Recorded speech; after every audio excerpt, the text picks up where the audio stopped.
Hi friends, నేను మీ order Ravi. Friends, మన కొంతమంది బ్రదర్స్ అయితే కామెంట్ పెట్టారు, ఫ్రీ బస్ పెట్టి చాలా మంచి పని చేశారు, దానివల్ల ఆటోలు తిరగకపోతే ఫ్రీ పొల్యూషన్ అనేది జరగకుండా ఉంటుంది, చాలా మంచి పని చేశారని కామెంట్ పెట్టారు. బ్రదర్, మీరు ఒక విషయం తెలుసుకోవాలి. ఏంటంటే మేము పొల్యూషన్ డబ్బులు కట్టి ఆటోలు తిప్పుతున్నాం.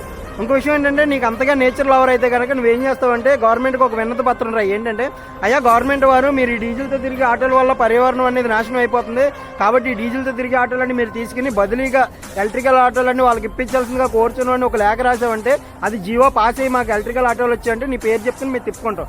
సారీ, నీ పేరు దాని మీద రాయించుకుని ఎలక్ట్రికల్ ఆటోలు తిప్పుకుంటాం అనమాట. అదేందా, నీకు అంత నేచర్ లవర్ అయితే కనుక.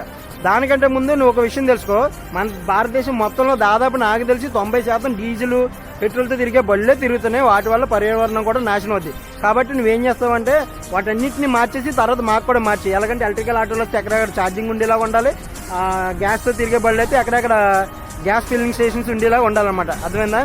ఏంటంటే కేవలం ఆటోల వల్లే నీకు పొల్యూషన్ అనేది వచ్చేస్తుందని ఆటోల మీద పడి ఆడవద్దు, ఓకేనా? మేమేదో జీవనోపాధికి తిప్పుకునే ఆటోలు అయ్యి, ఓకేనా? నీకు అంత నేచురల్ లవర్ అయితే వాళ్ళు తెల్లారులు అయితే నువ్వు తిరిగే బండి ఏంటి బ్రో?